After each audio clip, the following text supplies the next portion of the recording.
28 अप्रैल 1988 ठीक 1:25 पर एक 19 साल पुराना एयरक्राफ्ट बोइंग 8037 जो अलोहा एयरलाइंस का प्रॉपर्टी था, जो हिलोई एयरलाइन प्रॉपर्टीज से होनोलुलु जाने के लिए रवाना हो गया था। उस दिन एयरक्राफ्ट 3737 ने ऑलरेडी 3 बार उड़ान भर चुका था। सबसे पहले ये एयरक्राफ्ट होनोलुलु से हिलोई पहुंचा, उसके बाद ये मऊ पहुंचा और फिर मऊ से हिलो तक पहुंचा। उस दिन आसमान बिल्कुल साफ था और देखकर ये बिल्कुल भी नहीं लग रहा था कि आज कुछ ऐसा दुर्घटना भी होने वाला है। प्लेन के कप्तान रॉबर्ट, जिनका प्लेन चलाने का 7 से 8 घंटे का एक्सपीरियंस था। किसी भी प्लेन में प्लेन उड़ाने के अलावा बहुत सारे लोग होते हैं जिनके प्लेन उड़ाने में बहुत सारी भूमिका निभाई जाती है। उन्हीं में से थे एक प्लेन के फर्स्ट ऑफिसर, एक 36 साल की लड़की जिसका इसी एयरक्राफ्ट में 3500 घंटे का रिकॉर्ड था। 25 अप्रैल को सुबह होनोलुलु के एयरपोर्ट पर उस फ्लाइट के फर्स्ट ऑफिसर उस प्लेन के इंस्पेक्टर कर रहे थे। सारी चीजें चेकआउट करने के बाद ठीक 11 बजे वो प्लेन वहाँ से टेक ऑफ हो चुका था। वहाँ से प्लेन हिलो की तरफ जाने वाला था। जब प्लेन अपने वहाँ से एयरपोर्ट तक पहुँचा तो प्लेन के पायलट और उसके कुछ इंस्पेक्टर ने प्लेन के बाहर चेकिंग करना जरूरी नहीं समझा। दरअसल मैं आपको बता दूं, प्लेन का एक फ्लाइट का रूटीन कंप्लीट करने के बाद उसका एक रूटीन चेक किया जाता है कि प्लेन में केवल डैमेज या तकनीकी खराबी ना हो जाए। हालांकि ये कंपल्सरी तो बिल्कुल भी नहीं है, लेकिन इसी वजह से प्लेन ने इस चीज को स्किप करना ही सही समझा। तो 1:25 पर प्लेन उड़ान भरने के लिए तैयार था, जिसमें 89 पैसेंजर, 3 फ्लाइट अटेंडेंट और 2 पायलट भी मौजूद थे। तो उड़ान के कुछ ही मिनट बाद प्लेन वहाँ से 24,000 फीट की ऊंचाई पे उड़ रहा था। लेकिन ठीक 1:48 पर माऊ से थोड़ी दूर वो हादसा हुआ जिसके बारे में शायद किसी ने सोचा भी नहीं होगा। उसके कुछ मिनट बाद वहाँ के बैठे सभी पैसेंजर एक आवाज पे नोटिस करते हैं। वो आवाज कुछ ऐसी होती है जैसा लगता है कि कहीं एक होल से बहुत तेज हवा बाहर की ओर खींच रही है। देखते ही देखते एयरक्राफ्ट का लेफ्ट पोजीशन का छत टूट के अलग हो गया, जिससे प्लेन के बाहर का और अंदर का एयर प्रेशर बिल्कुल सेम हो गया था। पहले जो छोटा सा छत का टुकड़ा टूटा हुआ था,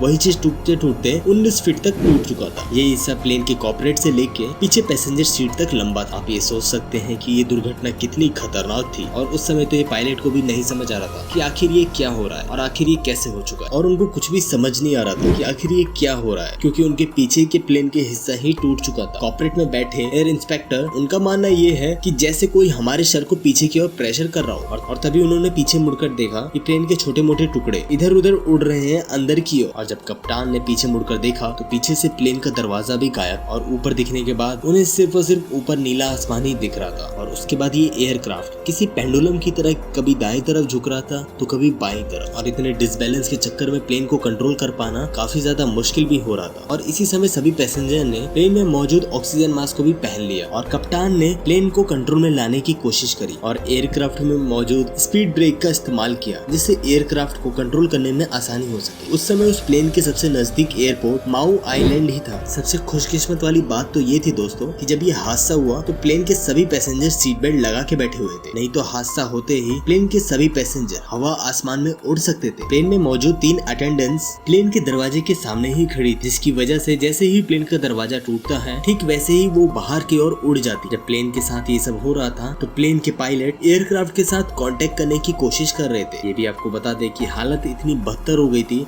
कि प्लेन के पायलट आपस में एक दूसरे की आवाज को नहीं सुन पा रहे थे और इशारे के जरिए एक दूसरे के साथ कांटेक्ट भी कर रहे थे। और ऐसा होता इसलिए है दोस्तों क्योंकि प्लेन के अंदर काफी तेज हवा बहने के कारण हमें एक दूसरे की आवाज नहीं सुनाई देती है। और उसके बाद प्लेन के एक साइड का इंजन भी बंद हो गया था। प्लेन के पायलट ने उसको काफी ज्यादा ऑन करने की कोशिश भी करी, लेकिन वो चालू भी नहीं हुआ। उसके बाद ठीक 1:58 पर प्लेन ने एयरपोर्ट पे लैंडिंग करी, और ये लैंडिंग काफी ज्यादा बेहद खतरनाक भी थी, जिसको देख के कोई भी डर सकता था। और ये तो मानना पड़ेगा दोस्तों, इतनी मुसीबत के होने के बावजूद भी प्लेन को इस तरीके से लैंडिंग करवाना एक बेहद ही बहुत खूबी वाला काम है। ट्रेन रुकने के बाद ही वहाँ पर रेस्क्यू टीम वहाँ पर उसकी मदद के लिए पहुँच चुकी थी। ट्रेन में बैठे सभी पैसेंजर जिंदा तो थे, लेकिन सिवाय एक अटेंडेंस के अलावा, क्योंकि वो हवा में ही उड़ चुकी थी। लेकिन कुछ लोगों को काफी ज्यादा चोटें भी आई थी, जो कि हॉस्पिटल में एडमिट करने के बाद सभी प्रॉपर तरीके से ठीक हो गए थे। और उसके कुछ दिन बाद इस प्लेन को ठीक करने की बजाय इसको डिसमेंटल ही कर दिया गया। तो दोस्तों यही थी कुछ आज की प्लेन क्रैश स्टोरी। अगर आपको वीडियो पसंद आई तो वीडियो को लाइक और चैनल को सब्सक्राइब जरूर करिएगा। मैं ऐसी आपको स्टोरी सुनाता रहूंगा। अगर आप चाहते हैं हमारे चैनल पे ऐसी क्रैश वाली स्टोरी देखना तो वीडियो को लाइक और चैनल को सब्सक्राइब जरूर करिएगा। मैं मिलता हूँ आपसे नेक्स्ट किसी वीडियो में। जब तक till then keep learning keep growing.